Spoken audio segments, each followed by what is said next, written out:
नमस्कार सभी को। इस वीडियो में हम अंतर्राष्ट्रीय व्यापार की समस्या के निराकरण के उपाय से संबंधित अध्ययन करेंगे। तो अंतर्राष्ट्रीय व्यापार की जो समस्याएं थे, इससे पहले वाले वीडियो में हमने पढ़ी थी अंतर्राष्ट्रीय व्यापार की क्या क्या समस्याएं होती हैं। तो इस वीडियो में हम अंतर्राष्ट्रीय व्यापार की समस्याओं को दूर कैसे किया जा सकता है, इसका अध्ययन करेंगे।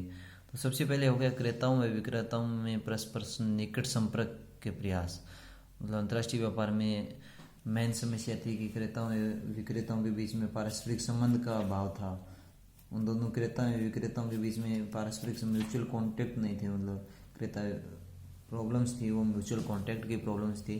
तो सबसे पहले उसको दूर करने के लिए क्या करना चाहिए, क्रेताओं और विक्रेताओं में परस्पर निकट संपर्क के प्रयास किए जाने चाहिए।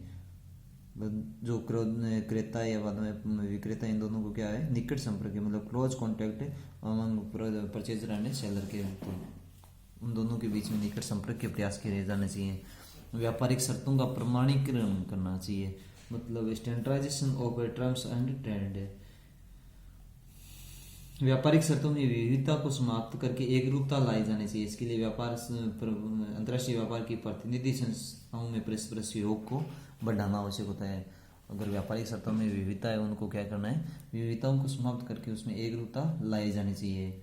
अग्रिम विनिमय सौदे, मतलब फॉरवर्ड एक्सचेंज, विनिमय दरों में उतार चढ़ाव की जोखिम से बचने के लिए अग्रिम विनिमय सौदों का क्या है, सहारा लेना चाहिए। अगर विनिमय मतलब दर है, उनमें उतार फ्लक्चुएशन ऑफ एक्सचेंज रेट है, उनको बचाने के लिए क्या करना चाहिए, फॉरवर्ड एक्सचेंज मतलब अग्रिम विनिमय सौदों का क्या होना चाहिए, सहारा लेना चाहिए। विवेकपूर्ण व्यापार नीति का अनुसरण, रैशनल ट्रेड पॉलिसी, मतलब सभी राष्ट्रीय व अंतर्राष्ट्रीय व्यापार में वृद्धि करने के लिए आवश्यक नियंत्रणों को क्या करना चाहिए, कम करना चाहिए। विकसित देशों को विकासशील देशों के प्रति मतलब उदार दृष्टिकोण अपनाना चाहिए तथा उनके व्यापारिक नियंत्रण है, उनको क्या करना चाहिए, कम करना चाहिए। नेक्स्ट हो गया विदेशी विनिमय नियंत्रणों में ढील, relaxation in exchange control.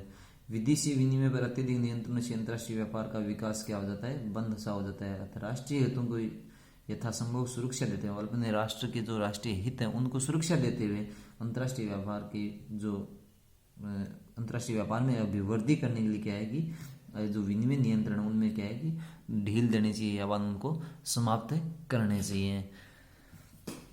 Next हो गया औपचारिकताओं में कमी, रिडक्शन इन फॉर्मेलिटी, मतलब अंतर्राष्ट्रीय व्यापार के लिए अलग अलग औपचारिकताएं पूरी करनी पड़ती है। उनमें मतलब लाइसेंस लेना होता है, लाइसेंस के बाद में उनको लाइसेंस की जो नीतियां हैं उनका पालन करना होता है। उसके बाद में मतलब माल का आदेश देना, पैकिंग, ये सारी इन तो जो फॉर्मेलिटी हैं उनको क्या करना होता है, कम करना चाहिए। नियंत्रणों की भरमार से व्यापार में क्या जटिलता है, विविध औपचारिकताओं की क्या आती है, जो अगर ज़्यादा कंट्रोल लगे तो उसमें क्या औपचारिकताएं ज़्यादा करनी होती है।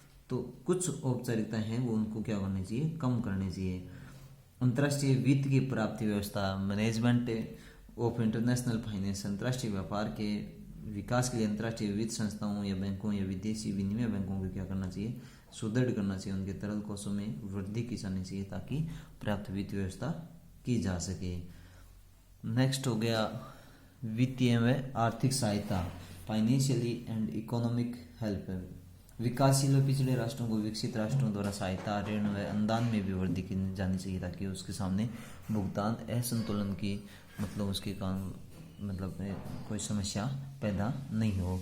नेक्स्ट हो गया जोखिमों से सुरक्षा, सिक्योरिटी फ्रॉम रिस्क। आजकल अंतर्राष्ट्रीय व्यापार में जोखिम को कम करने के लिए सामुद्रिक बीमा या टूट फूट संबंधित बीमा या अग्नि बीमा या अन्य जो बीमा है उनकी भी व्यवस्था करनी चाहिए, तो जिससे क्या है कि जोखिमों से सुरक्षा मिल सकती है। नेक्स्ट हो गया परिवहन एवं संचार साधनों का विकास व विस्तार है, development and expansion of means of transportation and communication. अंतर्राष्ट्रीय व्यापार को तय करने में उसके लाने ले जाने के लिए उसके ट्रांसपोर्टेशन की व्यवस्था है या बाद में उसके कम्युनिकेशन की जो समस्याएं आती हैं उनमें क्या है दूर उन समस्याओं को दूर करने का प्रयास करना चाहिए। सस्ती व मजबूत पैकिंग व्यवस्था में वृद्धि होनी चाहिए। चीप एंड स्ट्रॉन्ग पैकिंग होनी चाहिए, सस्ती एंड मजबूत पैकिंग व्यवस्था भी करनी होती है। अंतर्राष्ट्रीय व्यापार में क्या है कि दूर दूर देशों तक माल पहुंचाना होता है, कई स्थानों पे माल को उतारना व चढ़ाना होता है। तो लंबे समय में क्या होती है कि माल है वो खराब होने की संभावना रहती है, तो मजबूत पैकिंग होगी तो उससे वो माल खराब होने से बचा जा सकता है। नेक्स्ट हो गया गोदाम सुविधाओं का विकास व विस्तार, वेयर हाउसिंग फैसिलिटी। अंतर्राष्ट्रीय व्यापार में माल को जहाज़ों में लादने से पूर्व या जहाज़ों से उतारने के बाद दोनों समय में सुरक्षित रखने की समस्या आती है। अतः अंतर्राष्ट्रीय व्यापार में वृद्धि के मुकाबले गोदाम सुविधाओं में वृद्धि धीमी रही है। जैसा मतलब इंटरनेशनल ट्रेड में बढ़ रहा है वैसे मतलब उनके गोदामों की संख्या नहीं बढ़ रही है, तो जो गोदामों की संख्या है उनमें भी क्या होनी चाहिए, बढ़ोतरी होनी चाहिए। आर्थिक नियंत्रण में उदारता का रोक है, मतलब लिबरलाइजेशन ऑफ इकोनॉमिक कंट्रोल। अंतर्राष्ट्रीय व्यापार में संयुक्त सरकार का क्या निरंतर बढ़ता हुआ हस्तक्षेप आर्थिक नियंत्रणों की प्रवृत्ति विकट समस्या है। इसमें व्यापार में क्या होती है, बाधाएं उत्पन्न होती है, भुगतान में बाधा होती है, तो इनमें मतलब उदारता दिखाने का जरूरत है। नेक्स्ट हो गया विनिमय दरों में सापेक्षिक स्थायित्व, स्टेबिलिटी इन एक्सचेंज रेट। विनिमय दर है उनमें क्या है कि सापेक्षिक स्थायित्व होना चाहिए, उनमें उतार चढ़ाव है वो होता है, तो तब मतलब अनेक संकट आते हैं, तो उनमें मतलब उतार चढ़ाव को रोकना चाहिए। राशि पातन की नीतियों की हतोत्साहित करनी चाहिए। डिस्करेज डंपिंग, मतलब राशि पातन हो रहा है उसको क्या करना है, डिस्करेज करना चाहिए। नेक्स्ट हो गया क्षेत्रीय गठबंधनों में व्यवहारिक दृष्टिकोण, practical approach by regional associate, मतलब क्षेत्रीय जो गठबंधन होते हैं उनमें से क्या है कि व्यवहारिक दृष्टिकोण अपनाना चाहिए। नेक्स्ट हो गया अंतर्राष्ट्रीय भुगतानों की प्रक्रिया सरल एवं सुविधाजनक होनी चाहिए, मतलब जो अंतर्राष्ट्रीय जो भुगतान की जो प्रक्रिया है उसको क्या करना चाहिए, सरल एवं सुविधाजनक बनाई जानी चाहिए, ताकि भुगतानों की समस्या सुलझे व अंतर्राष्ट्रीय व्यापार में वृद्धि हो सके। नेक्स्ट हो गई व्यापारिक व राजनीतिक जोखिमों से मुक्ति। व्यापारिक व राजनीतिक जोखिमों से मुक्ति के क्या होने चाहिए, प्रयास किए जाने चाहिए। नेक्स्ट हो गया अंतर्राष्ट्रीय व्यापार मेलों व प्रदर्शनियों का आयोजन किया जाना चाहिए। Organisation of trade fair and exhibition, आयात में निर्यातकों को विभिन्न देशों में उत्पादित वस्तुओं की पर्याप्त जानकारी और उपभोक्ता में वस्तुओं के उपभोग की रुचि जागृत करने के लिए क्या होना चाहिए, अंतर्राष्ट्रीय मेले या बाद प्रदर्शनियाँ लगाई जानी चाहिए। नेक्स्ट हो गया वित्तीय संस्थाओं में तेजी से विकास करना चाहिए, मतलब development of a financial institution, तो उनसे क्या है अंतर्राष्ट्रीय वित्तीय व्यवस्था बढ़िया होगी, वित्तीय व्यवस्था बढ़िया होगी तो भुगतान का है, भुगतानों का निपटारा सही समय पर और कम टाइम में हो जाएगा। नेक्स्ट हो गया अंतर्राष्ट्रीय मौद्रिक एवं वित्तीय सहयोग में वृद्धि, increase in monetary and financial cooperation की जानी चाहिए। अंतर्राष्ट्रीय व्यापार एवं वित्तीय सहयोग में वृद्धि की जानी चाहिए। नेक्स्ट हो गया व्यापार निर्देशिकाओं का प्रकाशन, पब्लिकेशन ऑफ ट्रेड डिक्शनरी से आयात निर्यातों की सामान्य क्या हो जाती है, व्यापार निर्देशक में प्रकाशन करने से क्या हो जाएगा, इम्पोर्टर व एक्सपोर्टर दोनों को सामान्य जानकारी मिल जाती है।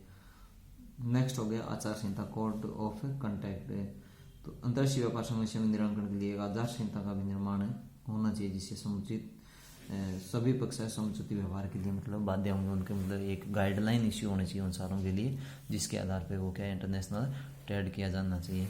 तो अंतर्राष्ट्रीय व्यापार की समस्या में निराकरण करने से ही उस देशों में मतलब इंटरनेशनल ट्रेड है वो सही रूप से सुचारू रूप से संचालित हो पाएगा। थैंक्स, धन्यवाद।